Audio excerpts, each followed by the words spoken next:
Yes, I mean, Canadian parliamentary democracy, just as in any Westminster parliamentary democracy, allows for coalition governments. That's what the UK has right now. It's got the Lib Dems and the Conservatives, Nick Clegg and Gordon Cameron, together in a coalition government. That's what's normal in other countries. One of the problems, again, is because we're so close to the United States, when there is an election, did I say Cameron or Gordon Cameron? Yep. David Cameron. Okay, thank you. I don't know what's wrong with me. Anyway, when Stephen Harper in 2006 had more seats than anybody else, than other parties, but still a minority, that voting result in the UK or in Australia or in New Zealand would have been reported in the newspapers as, we have a hung parliament. Who will form government? But Canadian media and our Canadian political culture has aped US politics more and more all the time. So we just say, Harper won.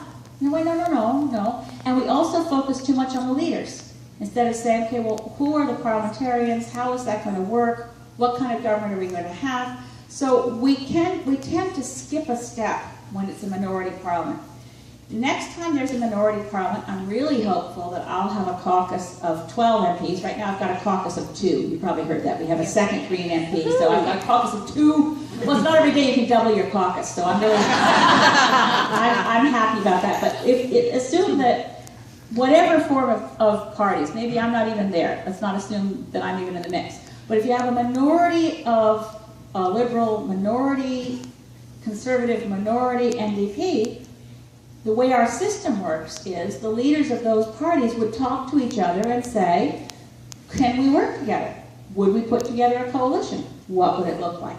And so it's totally possible. It's actually normal in Westminster parliamentary democracy for that to occur. And the reason it happens so little here, or actually at the federal level, it only happened when Sir John A. Macdonald, in the initial government of this country, was the Great Coalition. Since then, we've had a minority parliament. Lester B. Pearson worked extremely well with the New Democrats. That was a very fertile period for Canadian democracy. That's when we got in the pension plan, we got in health care, a lot of things. We got in a new flag. A lot of things happened in that minority parliament, and we just have to, understand that and push for it. Now, we're pointing